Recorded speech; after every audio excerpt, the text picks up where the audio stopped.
کو یہ ترقی دی کہ ماشاءاللہ اور علماء بھی دعوت اسلامی کے پلیٹ فارم سے آ رہے، تو اللہ پاک ہماری محبتوں کو سلامت رکھے۔ ایکچولی یہ جو بھی سپورٹ ہوتا ہے یہ اللہ کے لیے ہے، اللہ کے دین کے لیے ہے۔ میرا کوئی آپ میں سے رشتہ دار نہیں ہے، لیکن ہماری جو محبتیں ہیں وہ اللہ کے دین کے لیے، اور یہ جو اسلام محبتیں پیدا کرتا ہے۔ اب لائک شوکت مسلمانی، I didn't know him before, but when we met him and he invited us like a beautiful way, and after that he arranged all event, and mashallah such a good event. Jazakallah for you and all of your members over here. So let's start today's topic. First of all, میرا خیال ہے کہ زیادہ تو ہمارے پاکستانی ہی ہیں، تو اردو میں ہم زیادہ بات کریں گے، کیا ضرورت پڑے گی انشاءاللہ کچھ ورڈز.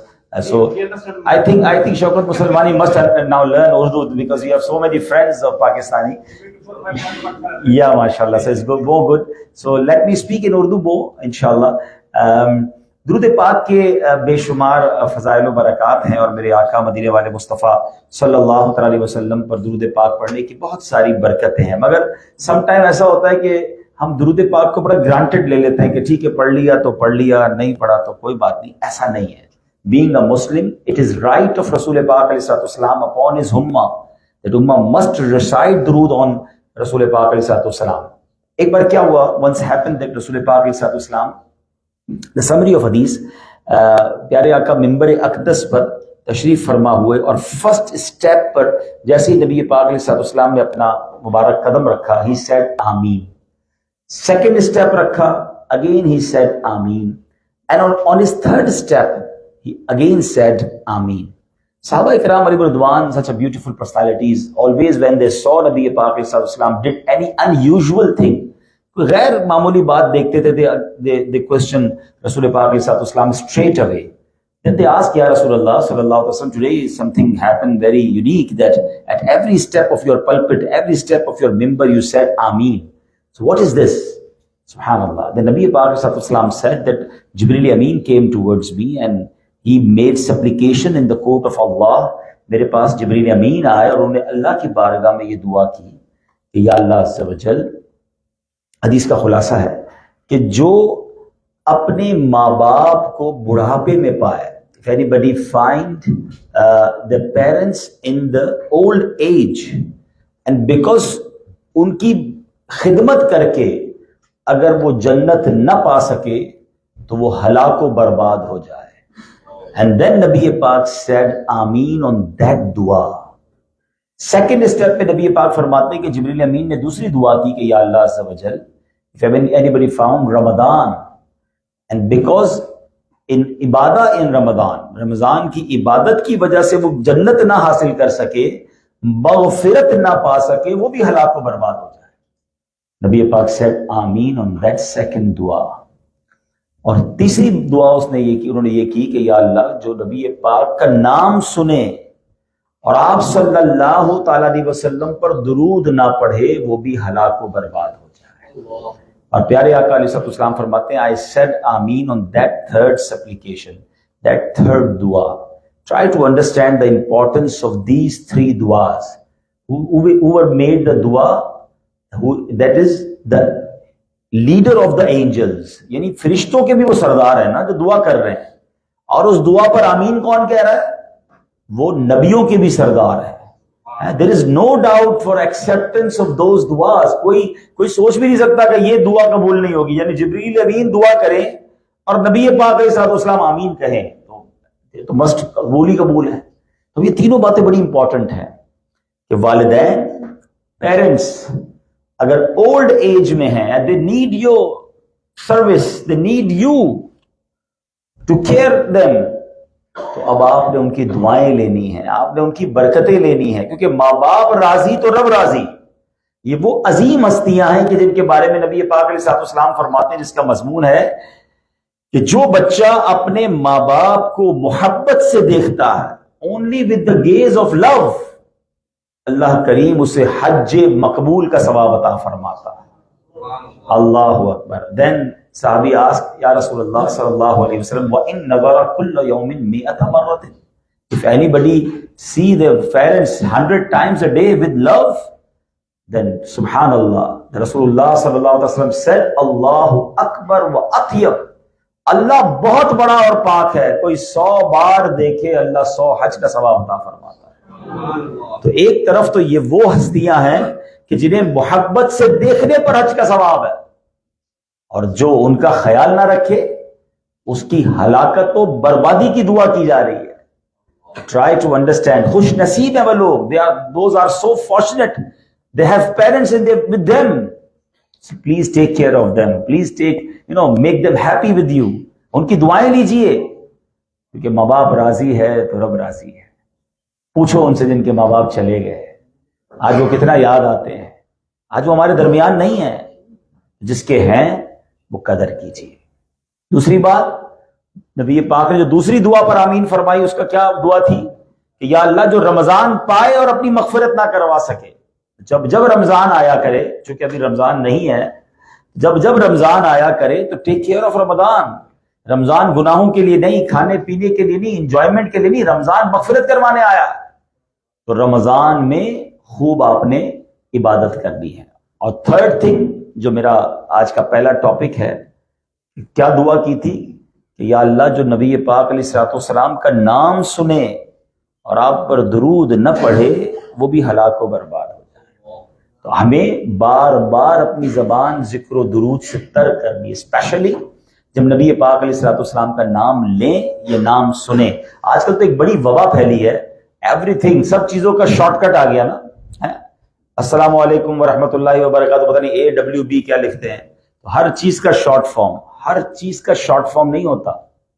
درود پاک پورا پڑھنا ہے اور پورا لکھنا ہے۔ ناجائز کہا علماء نے اس کو کہ جو صاد لکھ دیتے ہیں یا صل عم لکھ دیتے ہیں نبی پاک کے نام کے آگے، باقی لکھنے کے لیے پورے کالم کے لیے جگہ ہے ہمارے پاس ہے۔ کنجوسی کرنی ہے تو نبی پاک پر درود پڑھنے میں کنجوسی کرنی ہے، اسی کو لکھنے میں کنجوسی کرنی ہے، تو یہ نہیں کر سکتے۔ یہ شرعی مسئلہ بھی آج سن لیجیے، جب درود پاک کہنا ہے یا درود پاک لکھنا ہے تو وہ کم از کم صلی اللہ علیہ وسلم، ورنہ تو بہت اچھا ہے صلی اللہ تعالی علیہ وآلہ وسلم لکھیں، مگر ایٹ لیسٹ صلی اللہ علیہ وسلم زبان سے بھی کہیں اور لکھیں بھی پورا، اس میں کنجوسی نہ کریں۔ اور اس کی برکتیں بھی بہت زیادہ ہیں نا، جو ایک بار درود پاک پڑھے اس کے 10 گناہ مٹا دیے جاتے ہیں، اس کے نامہ اعمال میں 10 نیکیاں لکھی جاتی ہیں۔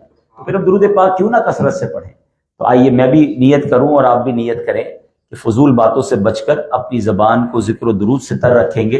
ایک بار محبت کے ساتھ با آواز بلند درود پاک پڑھ لیں۔ صلو علی الحبیب صلی اللہ تعالی علی محمد صلی اللہ علیہ وسلم۔ آج میں آپ کے سامنے ایک بڑی interesting story, interesting actually incident, بلکہ میں یہ کہوں کہ the beginning of world جہاں سے ہوتی ہے وہ بات کرنے آیا ہوں کہ دنیا جب بنی تھی، جب اس دنیا میں بنی نوع انسان کی ابتدا ہوئی تو کیا ہوا تھا۔ ویری انٹرسٹنگ معلومات بھی ہے اور اس کے لیے ہمارے پاس، اس میں ہمارے لیے بہت سارے میسیجز بھی ہیں۔ And then we talk about Quran, کہ قرآن اس کے بارے میں کیا کہتا ہے۔ یوں سمجھے کہ قرآنی واقعہ، اور شاید اس دنیا کا اہم ترین واقعہ بھی کہوں تو غلط نہیں ہوگا، کیونکہ آج ہم بات کریں گے تخلیق آدم پر، کہ اللہ تبارک و تعالیٰ نے حضرت آدم علیہ السلام کو کیسے بنایا، ہاؤ ہی کریٹڈ حضرت آدم علیہ السلام۔ اینڈ آفٹر دیٹ ساری بنی نوع انسان کی وہاں سے ابتدا ہوتی ہے۔ یاد رہے کہ there were no father and mother of حضرت آدم علیہ السلام۔ آپ کا کوئی والد نہیں ہے، آپ کی کوئی والدہ نہیں ہے، بلکہ اللہ پاک نے آپ کو مٹی سے بنایا۔ He made him from the clay, from the soil کہہ لیجئے۔ اب اللہ کریم نے جب آپ کو پیدا کرنے کا ارادہ فرمایا تو حضرت اسرائیل علیہ السلام کو حکم دیا کہ زمین سے ایک مٹھی مٹی لے کر آئے۔ جب حضرت اسرائیل علیہ السلام زمین پر آئے اور انہوں نے ایک مٹھی مٹی اٹھائی تو اللہ کی شان دیکھیں کہ پوری زمین کی جو اوپری پرت ہے، جو اپر لیئر آف دا اول لینڈ، وہ سب آپ کی مٹھی میں آ گئی، اور اس مٹھی کی والی جو مٹی تھی اس سے جو ہے حضرت آدم علیہ السلام کی تخلیق ہوئی۔ اور مفسرین لکھتے ہیں کہ یہ 60 رنگوں اور مختلف کیفیتوں والی مٹی تھی۔ اس میں سفید مٹی بھی تھی، سیاہ مٹی بھی تھی، سرخ بھی تھی، زرد بھی تھی، نرم بھی تھی، سخت بھی تھی، میٹھی بھی تھی، شیریں بھی تھی اور کڑوی بھی تھی۔ اللہ اکبر۔ اور علماء کہتے ہیں کہ جو آپ دیکھتے ہیں نا کہ ہم سارے تو آدمی ہیں، مگر کہیں کوئی گورا ہے، کہیں کوئی کالا ہے، کہیں کوئی سخت ہے، کہیں کوئی نرم ہے۔ یہ جو کیفیتوں کا بدلاؤ ہے نا، ایکچولی حضرت آدم علیہ السلام کو جس مٹی سے بنایا گیا تھا وہ سمجھ لے کہ دنیا کی تمام مٹیوں کی پریزنس جو ہے وہ حضرت آدم علیہ السلام کی تخلیق میں شامل تھی. رب کی شان تھی, کیونکہ رب کی قدرت تو یہ جانتی تھی کہ یہ بنی نوع انسان کسی ایک علاقے میں نہیں رہیں گے, یہ پوری دنیا میں جائیں گے اور پھر ان کی نسلیں وہاں پیدا ہوں گی. تو تمام مٹیوں کا مجموعہ جو تھا وہ حضرت آدم علیہ السلام کی تخلیق میں ہوا. اچھا, اب آپ کی پتلے کو بنایا گیا, مٹی سے آپ کی تشکیل کی گئی, اور رب کریم نے اس پتلے کو جنت کے دروازے پر رکھ دیا. اب فرشتے بڑے تعجب سے دیکھتے تھے. The angels were astonished because they didn't see anything like this before. Because when they see the statue of Hazrat Adam alayhi salam on that time, اور وہ دیکھتے تھے اور تعجب کرتے تھے. تو اب اللہ کریم نے رب العالمین آرڈرڈ روح کو حکم دیا کہ اس پتلے میں داخل ہو جاؤ. اب جیسی روح حضرت آدم علیہ السلام کے جسم میں داخل ہوئی تو جب وہ نتنوں پر پہنچی تو آپ کو چھینک آئی, اور پہلا کلام اس زمین پر اگر کسی انسان نے کیا تو حضرت آدم کی زبان پر جو پہلا کلام آیا کہ ناک سے پھر یہ روح پہنچی زبان تک. اب زبان زندہ ہو گئی, ایک طرح سے حرکت میں آئی. تو فرسٹ ورڈ ہی سیٹ فرام ہز ٹنگ, آپ نے کہا الحمدللہ. یعنی کائنات میں پہلا لفظ اگر کسی کی زبان سے نکلا ہے تو وہ نکلا ہے الحمد. ذرا مل کے کہہ دو نا الحمدللہ. کیا پیارا جملہ, پھر کہہ دو الحمدللہ. ہاں, اس کی برکتیں بھی بہت ہیں. میرے آقا علیہ الصلوۃ والسلام فرماتے ہیں whosoever recite once سبحان اللہ اور الحمدللہ اور اللہ اکبر on every word he will get tree in the heaven انشاءاللہ عز و جل. تو آپ کی جنت میں درخت لگتے جاتے ہیں, پڑھتے رہا کرو, پھر کہہ دو الحمدللہ. اچھا, جب کسی کو چھینک آئے, شرعی مسئلہ یہ ہے کہ whenever anybody sneeze اور وہ کہے الحمدللہ, جو سننے والا ہے اس کو جواب دینا ہے یرحمک اللہ. Subhanallah, look at how beautiful religion we have.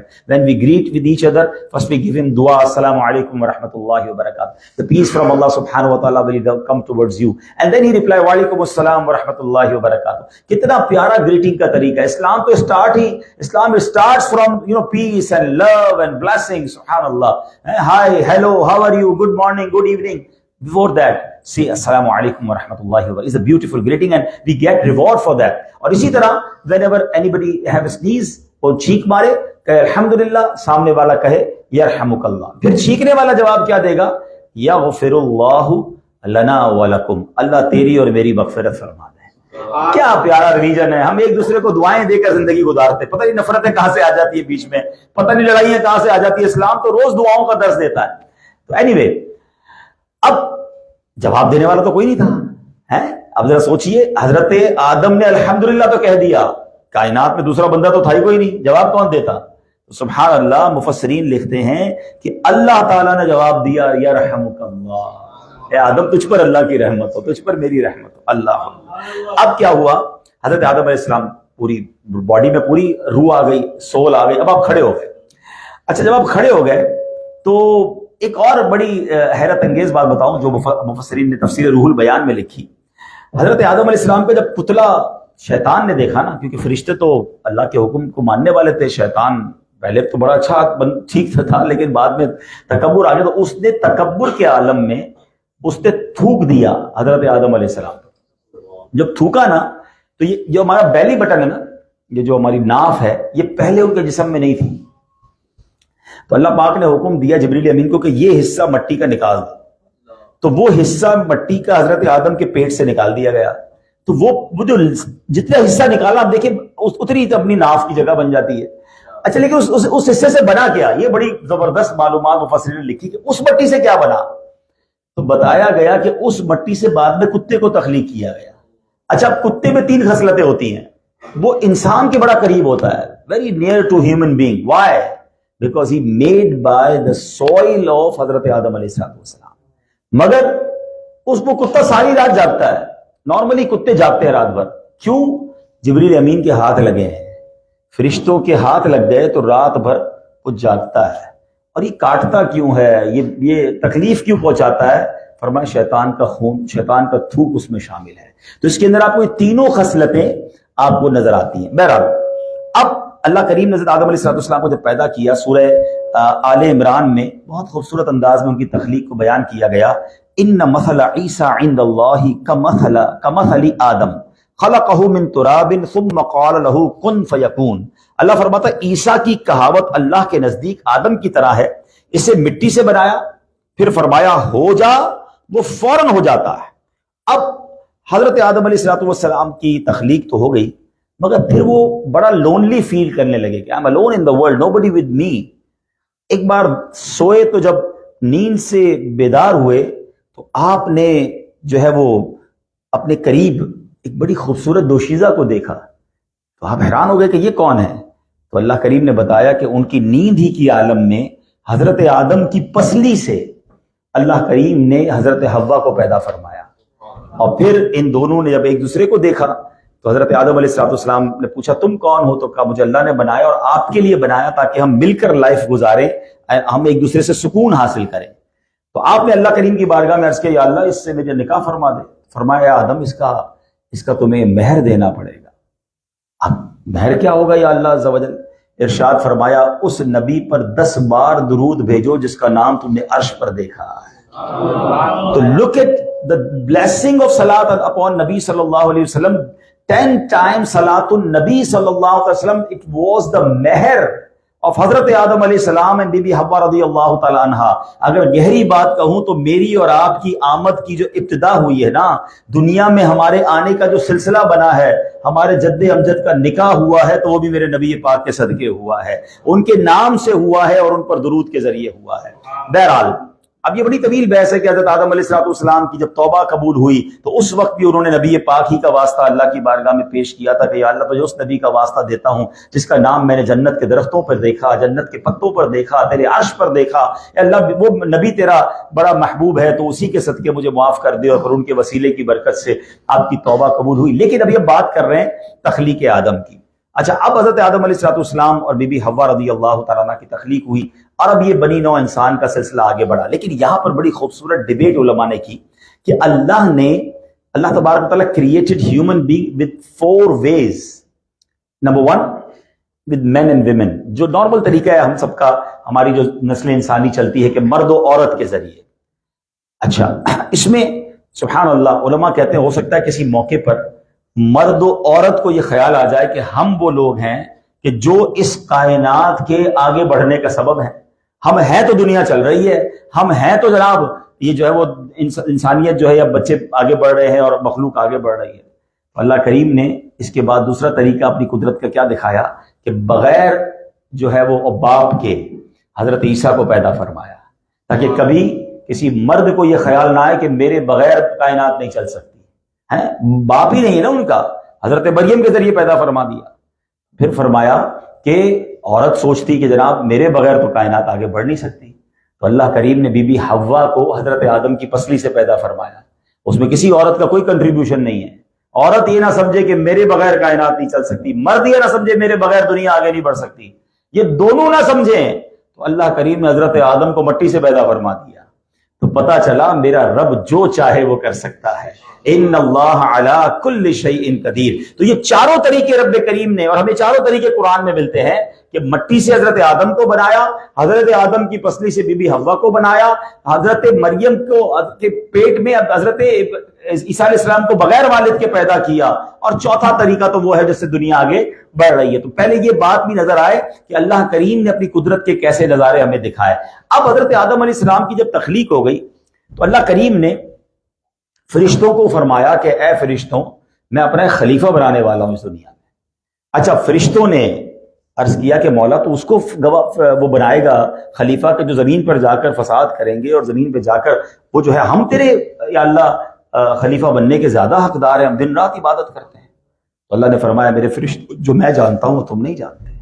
پھر اللہ کریم نے حضرت آدم علیہ السلام کو علوم عطا فرمائے، اور کتنا علم عطا فرمایا میں آپ کو بتاؤں گا آگے.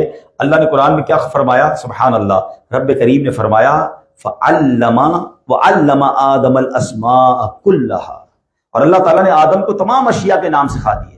اللہ نے فرمایا فرشتوں پھر تمہارے سامنے جو یہ تمام چیزیں ذرا ان کے نام بتاؤ. فرشتوں نے کہا یا اللہ ہم تو وہی جانتے جو تو نے بتایا. پھر حضرت آدم علیہ السلام کو فرمایا نام بتاؤ. حضرت آدم نے ان تمام صنعتوں کے نام، اب آپ کو پتا ہے حضرت آدم علیہ السلام کے پاس علم کتنا تھا، سنیے گا ایمان تازہ ہو جائے گا. اللہ تعالیٰ نے حضرت آدم علیہ السلام کو تمام چیزوں کا نام تمام زبانوں میں سکھا دیا.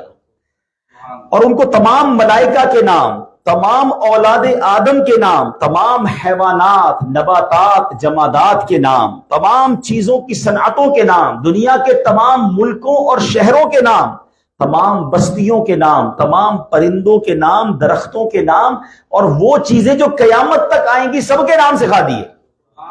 اور اللہ نے جب یہ علم سکھایا، علماء فرماتے ہیں آپ کو 7 لاکھ زبانیں رب کریم نے سکھائیں، 700,000 languages حضرت آدم علیہ السلام known that time because اللہ نے ڈائریکٹلی انہیں سکھایا تھا۔ اور اللہ نے فرمایا کہ فرشتوں تم بتاؤ، کہتے ہیں اللہ ہم کیسے بتا؟ جب آدم علیہ السلام نے بیان کرنا شروع کیا تو تمام اینجلز شاکڈ ہو گئے کہ یا اللہ جو تو جانتا ہے وہ ہم نہیں جانتے۔ اینڈ دین اللہ سبحانہ وتعالیٰ آرڈرڈ، فرشتوں کو حکم دیا گیا کہ اب حضرت آدم کو سجدہ کیا جائے، and that was the turning point of that world. اب ذرا سنیے گا اس کے بعد ہوا کیا کہ حضرت آدم علیہ السلام کو جب حکم دیا گیا نا، تمام فرشتوں کو آرڈر کیا گیا حضرت آدم علیہ السلام کو سجدہ کریں، تو یاد رہے کہ یہ سجدہ جو ہے یہ جمعہ کا دن تھا اور وقت زوال کے وقت یہ آرڈر ہوا تھا، اور یہ سجدہ کوئی 2-4 منٹ کا سجدہ نہیں تھا، یہ زوال کے وقت سے لے کر فرشتے عصر تک سجدے میں رہے تھے، اور سب سے پہلے جو سجدے میں گئے نا وہ حضرت جبریل علیہ السلام تھے، پھر حضرت میکائیل سجدے میں گئے، پھر حضرت اسرافیل، پھر حضرت عزرائیل، پھر مقرب فرشتے، اور پھر تمام فرشتے سجدے میں چلے گئے، مگر ایک یوں کہیے کہ پرسنالٹی ایسی تھی جس نے سجدہ کرنے سے انکار کر دیا، اور وہ کون تھا؟ وہ ابلیس تھا۔ اس نے تکبر کیا اور اس نے کیا کہا؟ what was the reason why Iblis didn't make سجدہ؟ وہ کہتا ہے انا خیر من خلقتنی من نار وخلقتہ من طین، یہ قرآن میں موجود ہے۔ یہ مکالمہ ہوا جبریل شیطان کا اللہ کریم سے کہ اللہ میں اس سے بہتر ہوں، I am better than him. You made me from fire and he made by clay with soil. میں اس سے بہتر ہوں، انا خیر من، اللہ اکبر۔ اور اس نے اللہ کا آرڈر نہیں مانا، اس نے سجدہ نہیں کیا، اللہ اکبر۔ اب یاد رہے کہ جو شیطان تھا نا یہ پہلے سے ہی اللہ کا دشمن نہیں تھا، پہلے سے ہی نافرمان نہیں تھا، اس کا نام تو عزازیل تھا۔ یہ ہزاروں سال اس نے عبادت کی، ہی واز دا ٹریزرر آف جنہ پیراڈائز، یہ جنت کا خزانچی رہا، یہ جن تھا مگر اتنی عبادت اور ریاضت اس نے کی تھی کہ یہ فرشتوں کے ساتھ اللہ کی بارگاہ میں پریزنٹ ہوتا تھا، یہ معلم الملکوت تھا، یہ فرشتوں کا بھی ٹیچر تھا۔ اور بتایا جاتا ہے کہ یہ ہزاروں سال اس نے عبادت کی، مگر once he made proud، جو میرا اس کا ٹاپک ہے try to understand، once in his lifetime he made proud and denied the order of Allah subhanahu wa ta'ala and he made thousands and thousands years worship for Allah subhanahu wa ta'ala، مگر اس کی ایک لمحے کی، ایک وقت کی، ایک باری کی جو تکبر تھا، اس نے کیا کیا کہ اس کے چہرے پر جو خوبصورتی تھی، اس کا چہرہ، اس کا نور چھین لیا گیا، وہ بدصورت ہو گیا، اس کی زندگی بھر کی عبادتیں پامال کر دی گئیں، ہمیشہ کے لیے لعنت کا توپ اس کے گلے میں ڈال دیا گیا، وہ جہنم کے دائمی عذاب کا مستحق ٹھہرا۔ اور قرآن میں وہ موجود ہے آیت جس میں رب نے اسے آنسر کیا دیا، فرمایا گیا کہ فَاخْرُجْ مِنْهَا فَإِنَّكَ رَجِيمٌ وَإِنَّ عَلَيْكَ لَعْنَتِي إِلَى يَوْمِ الدِّينِ۔ اللہ نے فرمایا تو جنت سے نکل جا، تو راندہ ہوا، لعنت کیا گیا، اور بے شک تجھ پر میری لعنت ہے قیامت تک۔ اس کے بعد سے وہ عزازیل، the teacher of angels، become شیطان، become enemy of Allah۔ But why it's happened? Because of proud، because of تکبر۔ میرے پیارے اسلامی بھائیوں، ماشاءاللہ بہت اچھی، بڑے ویل نون، بڑے businessman, well of personalities موجود ہیں۔ اللہ نے آپ کو بڑا مقام دیا ہے، اللہ نے آپ کو بڑی عزت دی ہے۔ ہم ویسے بھی آسٹریلیا میں آ کر دنیا میں بہت اچھی لائف جو ہے وہ انجوائے کر رہے ہیں، اللہ نے ہمیں بہت سارے پرابلم سے بچایا ہوا ہے، شاید ہم اپنے وطن میں رہنے والے لاکھوں کروڑوں لوگوں سے اچھی لائف گزار رہے ہیں۔ ان تمام نعمتوں کے مقابلے میں ہونا کیا چاہیے تھا کہ ہم تھینکسفل بنے، ہم اللہ کے شکر گزار بنے، ہم مزید ہمبل، ہم مزید پولائٹ، ہم مزید کہتے ہیں نا کہ اللہ کے شکر گزار بنے۔ مگر کہیں نہ کہیں، کسی نہ کسی موقع پر دل میں یہ شیطان تکبر ڈال دیتا ہے. پہلے تو میں چاہوں گا کہ سیویریٹی آف پراؤڈ سمجھ لیں, پھر ہم کچھ ایکسپلینیشن کی طرف مزید آتے ہیں. پہلے تو یہ آپ کو سمجھ آ گیا کہ واقعہ تو پرانا ہے, سب نے سنا ہوگا, لیکن میں اس کو زیادہ ایکسپلین کر دیا کہ حضرت آدم کی تخلیق کے بعد شیطان کے ساتھ جو معاملہ ہوا اس کی وجہ کیا تھی کہ اس نے تکبر کیا. اچھا, تکبر کتنا بڑا گناہ ہے کہ یاد رکھیے گا, ایک بڑی مشہور حدیث پاک ہے کہ اللہ کے حبیب علیہ السلام فرماتے ہیں جس کے دل میں رائی کے دانے کے برابر بھی تکبر ہوگا. اب رائی کا دانہ کتنا ہوتا ہے؟ ڈاٹ. یہ مثال کے لیے کہا جاتا ہے کہ اتنا سا بھی تکبر ہوگا تو وہ جنت میں داخل نہ ہوگا. Now try to understand, if there will be a very small dot of pride in the heart of any Muslim, he will not enter in Jannah. جس کا پورا دل ہی تکبر سے بھرا ہوگا اس کا کیا حال ہوگا. روایتوں میں آتا ہے, حدیث پاک میں ہے کہ متکبرین کو قیامت کے دن چونٹیوں کی مانند اٹھایا جائے گا اور ہر طرف سے ان پر ذلت طاری ہوگی. اللہ اکبر. اب آپ سوچیں, یہاں بڑا بندہ پراؤڈ کرتا ہے, میں یہ, میں وہ, میرا اتنا مقام, میں تو سب سے بیسٹ ہوں. ہم غور کریں کہ قیامت کے دن ہم اللہ کو جواب کیسے دیں گے. بہت سخت ناپسند ہے اللہ کریم کو تکبر کرنا. اچھا, اب ہم آتے ہیں کہ سیویریٹی بھی پتہ چل گئی کہ یار معاملہ اتنا خراب ہے. میں آپ سے ایک بات پوچھنا چاہتا ہوں. شیطان نے ایک بار تکبر کیا, ہزاروں سال کی عبادت تھی, جنت کا خزانچی تھا, he was the teacher of angels, everything destroyed because of once he made proud and he denied the order of Allah subhanahu wa ta'ala. جو روز تکبر کرتا ہے اس کا کیا حال ہوگا؟ اس نے تو ایک بار کیا تھا نا, مگر ایسے بھی لوگ ہیں جو لائف ہی تکبر میں گزار رہے ہیں. اچھا, ایک اور پرابلم پتہ کیا ہے؟ پرابلم یہ بھی ہے کہ ہمیں پتہ ہی نہیں ہے کہ ہمیں تکبر ہے. بیماری پتہ ہوگی تو علاج کروائیں گے نا. ہمارے یہاں نہیں کچھ لوگ کہتے ہیں نہیں بھائی بلڈ ٹیسٹ نہیں کراؤ, ٹیسٹ میں کچھ نکل آیا تو کیا کریں گے؟ اور بھائی نکل آیا تو دوائی پی لو گے نا, یہ نہ نکلا تو بڑی بیماری بن جائے گی. یہ عجب ایک فینومینا ہے کہ لوگ کہتے ہیں نہیں میں شوگر ٹیسٹ نہیں کراتا, پتہ چلا جب کراتے ڈاکٹر کہتا 15 سال سے شوگر تھی تمہیں, اندر سب خراب ہو گیا. اور پہلے کرا لیتے تو کچھ انسولین لگا لیتے, کچھ میٹھا کم کھا لیتے. تو یہ اسی طرح ہمیں گناہوں کی بیماریوں کے بارے میں بھی پتہ ہی نہیں ہے. ہم اندر ہی اندر پال کے بیٹھے اور اپنے آپ کو بڑا پارسا, بڑا نیک سمجھ رہے ہوتے کہ نہیں جناب, میں متکبر کدھر, میں کدھر ریاکار, میں کدھر حسد کرنے والا. تو میں چونکہ ایک ہی ٹاپک ہے, ورنہ تو میں اور باتوں کو بھی ڈسکس کرتا, لیکن چلیں اسی کو کور کرتے ہیں. Now let me give you few examples. آج ایسا کرتے ہیں, بغیر بلڈ آپ کا لیے ایک چھوٹا سا لیبورٹری ٹیسٹ کر لیتے ہیں, اور یہ سب اپنے اپنا خود ٹیسٹ کریں گے. مجھے آپ نے جواب نہیں دینا, آپ نے اپنے آپ کو جواب دینا ہے. میں آج صرف آپ کے سامنے کچھ سمپٹمز یا کچھ نشانیاں بیان کروں گا کہ اگر آپ کو فیل ہوتا ہے کہ yes I am doing like that, تو بی ریئلائز کہ یار پھر تو گڑبڑ ہو گئی ہے, کیونکہ یہ ہے بہت بڑی بیماری. یہ رائی کے دانے کے برابر بھی ہوا تو جنت میں نہیں جانا ہے, تو کہیں ایسا تو نہیں کہ میں اس میں مبتلا ہو گیا ہوں. تو let me explain in front of you کہ کیسے تکبر اور اس کی ایگزامپلس کیا ہوتی ہیں. تو علماء فرماتے ہیں کہ جب بندہ کسی جگہ جائے اور لوگ اس کی تعظیم کے لیے کھڑے نہ ہوں اور اس کو برا لگے کہ یار ریسپیکٹ میں کوئی کھڑا ہی نہیں ہوا. اچھا, پہلے میں تکبر کی ڈیفینیشن بتا دیتا ہوں. What is the meaning actually, what is the definition of proud? Definition یہ ہے, تعریف یہ ہے کہ بندہ اپنے آپ کو دوسروں سے سپیریئر سمجھے. That's it. میں ان سے بہتر ہوں, یہ مجھ سے کمتر ہے, یہی تکبر ہے. ٹھیک ہے. اب اگر آپ کہیں جا رہے ہیں اور کوئی کھڑا نہیں ہوا, یا کسی نے آپ کو محبت سے بٹھایا نہیں, یار میری عزت ہی نہیں کی کسی نے, کوئی کھڑا ہی نہیں ہوا, تو اس کا مطلب کیا ہے؟ دل سے پوچھو نا کہ میں ان سے بہتر ہوں, کو کھڑا ہونا چاہیے تھا. یہ بھی تکبر کی ایک نشانی ہے. اور نبی پاک علیہ الصلوۃ والسلام فرماتے ہیں, ذرا سنیے گا, کہ پیارے آقا علیہ الصلوۃ والسلام فرماتے ہیں کہ جس کی یہ خوشی ہو, کہ ترمذی شریف کی حدیث ہے, جس کی یہ خوشی ہو کہ لوگ میری تعظیم کے لیے کھڑے رہیں, وہ اپنا ٹھکانہ جہنم میں بنا لے. نبی پاک آتے نا کسی محفل میں, تو جہاں جگہ ملتی وہاں بیٹھ جاتے.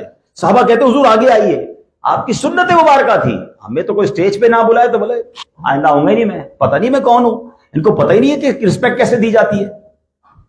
مانگ کے رسپیکٹ نہیں ملتی ہے. آپ لوگوں کے دل میں اتر جائیں, لوگ آپ کو پلکوں پہ بٹھائیں گے. ہم اسی میں لڑتے رہتے ہیں, 4 کو بلایا, 5ویں کو نہیں بلایا, مجھے وہ وی آئی پی ٹیبل پہ نہیں بٹھایا, میرے ساتھ تصویر نہیں کھنچوائی. یا غور کریں, اگر آپ سمجھتے کہ یہ دنیا کا دستور ہے تو دنیا کا دستور بعد میں, پہلے میری شریعت کا دستور چلے گا, میرا قرآن و حدیث کا حکم چلے گا, کہ کہیں دل میں تکبر تو نہیں ہے. ایک طرف تو ہم نعتیں پڑھتے ہیں, سلام اس پر کہ جس نے گالیاں سن کر دعائیں دی, سلام اس پر کہ جس نے خون کے پیاسوں کو کوائیں دی, دشمن آ جائے تو چادر بھی بچھا دیتے ہیں, ہاتھ کا تکیہ ہے, خاک کا بچھونا ہے. یہ ساری باتیں بتائیں ہم کو. اس نبی کے امتی ہیں کہ جو عاجزی کا پیکر ہیں, اور ہم اپنے آپ کو ان کا غلام بھی کہیں, اور ہم تکبر میں مبتلا ہو جائیں. پلیز میری باتیں ہو سکتا ہے کچھ لوگوں کو ہارڈ لگے, لیکن ڈاکٹر کبھی کبھی علاج کر رہا ہوتا ہے تو ہمیں ڈاکٹر کی باتیں بھی اچھی نہیں لگ رہی تھی, ڈاکٹر صاحب یہ بھی منع کر رہے ہو, یہ بھی منع کر رہے ہو. تو میں آپ کو جہنم کی آگ سے بچانے آیا ہوں. میں اپنے آپ کی جو تیری باتیں میں آپ سے کر رہا ہوں, میں اپنے آپ سے بھی کر رہا ہوں. اللہ مجھے بھی عاجزی کا پیکر بنا دے. ہم ایک دوسرے سے سیکھنے کے لیے بیٹھے ہیں, لیکن پلیز اس ٹاپک کو سیریس لیجئے. اب آپ آگے چلتے ہیں. ایک اور علامت وہ یہ ہے کہ بندہ یہ کہے کہ لوگ مجھے سلام کریں, پہلے میں سلام نہ کروں. کوئی بھی آئے وہ سلام میں پہل کرے. میں بڑا آدمی, میں کیوں آگے بڑھ کے سلام کروں؟ اللہ اکبر. اب میں آؤ آپ کو آپ کے نبی, جن نبی کا کلمہ آپ نے پڑھا, جی میں ان کی بات بتاتا ہوں. نبی پاک علیہ السلام کا انداز پتہ کیا تھا کہ جب صحابہ کرام آتے نا تو پیارے آقا سلام میں پہل فرماتے. کچھ صحابہ نے کہا ہم جب بھی جاتے ہیں نبی پاک کی سلام میں پہل کر دیتے ہیں. اب ہم پلان کر کے جاتے ہیں اور نبی پاک سلام میں پہل کرنے سے پہلے ہم پہل کرتے ہیں.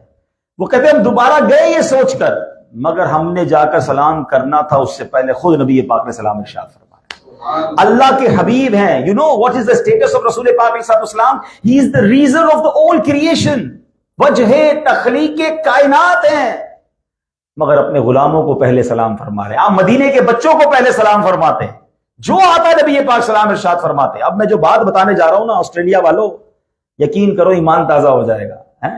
جلدی جلدی مدینے جانے کو جی چاہے گا آپ کا. بات اچھی لگے تو دعوت اسلامی کے مزید ایک دو اجتماع میں آنے کی نیت بھی کر لیں. ہاں مجھے اور کچھ نہیں چاہیے, آپ اور دوبارہ آئیے گا. سنو بات سنو, ایمان تازہ ہو جائے گا. علماء کہتے ہیں آج بھی اگر کوئی غلام روضہ رسول پر جاتا ہے, اس سے پہلے کہ وہ سلام عرض کرے, میرے آقا اپنی عادت کے مطابق سلام میں پہل فرماتے ہیں. ہائے ہائے ہائے, میں اس نبی کا امتی ہوں, اور میں کہوں میں سلام کیا کروں پہلے, وہ کرے نا بھائی. سوچو پھر تکبر کس شے کا نام ہے. تیسری اگزامپل, میں ٹیسٹ بتائی جا رہا ہوں, جواب اپنے آپ سے خود ہی لیتے رہ جاؤ.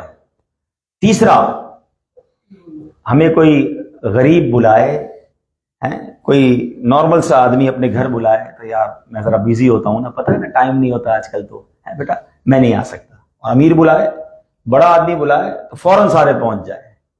اپنے دل سے پوچھے اس کے گھر کیوں نہیں جا رہے, کیونکہ اس کی وہ ویلیو نہیں ہے نا, آپ کے مرتبے کا نہیں ہے, آپ کے مقام کا نہیں ہے.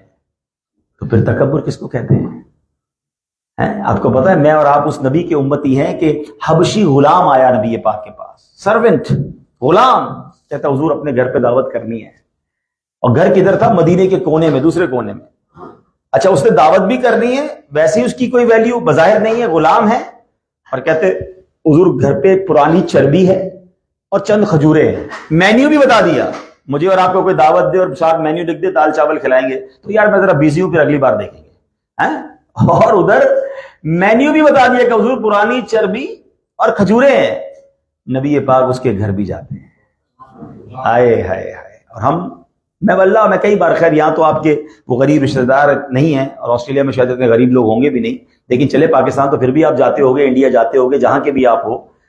میرا بیان چونکہ لائیو جا رہا ہے تو دنیا میں بھی کئی لوگ سن رہے ہوں گے. Whenever any of your poor relative ask you to come to his house and visit his house, or your employee request you that I have a wedding of my sister or I have a wedding of my daughter, please visit him. امیر آدمی کے یہاں ویسے ہی 1000 آدمی بلائے جاتے ہیں, ہم 5-10 لوگ نہیں جائیں گے تو اس کو فرق بھی نہیں پڑے گا. غریب ساری زندگی یاد رکھے گا کہ میرا باس میرے گھر پہ آیا تھا. میرا وہ امیر ساتھی جو آسٹریلیا میں رہتا ہے نا, وہ کراچی آ کر جناب اورنگی اور اورنگی کے علاقے میں, یہ جناب وہ غریب علاقے میں میرے گھر پر آ کر اس نے دعوت کھائی تھی. وہ ساری زندگی آپ کو یاد رکھے گا, آپ کو پتہ ہی نہیں اس کو کتنی خوشی ہوگی. مگر ہمارے پاس ان کے لیے کہاں ٹائم ہے. دل سے پوچھے کہ کیوں اچھا نہیں لگتا کسی غریب کے گھر پہ جانے کو. پراؤڈ پھر انا خیر, دیکھیں شیطان نے تو ڈیلیبریٹلی کہا نا انا خیر من, میں اس سے بہتر ہوں. ہم شاید یہ جملہ تو نہیں کہتے, مگر ہمارا ایکشن بتا رہا ہوتا ہے کہ میں یہی تو کہہ رہا ہوں میں اس سے بہتر ہوں. یہی تو شیطان نے بھی تو کہا تھا نا انا خیر من, آئی ایم بیٹر دین ہم. کچھ لوگ زبان سے کہہ دیتے ہیں, کچھ اپنے انداز سے کہہ رہے ہوتے ہیں. the fourth symptom,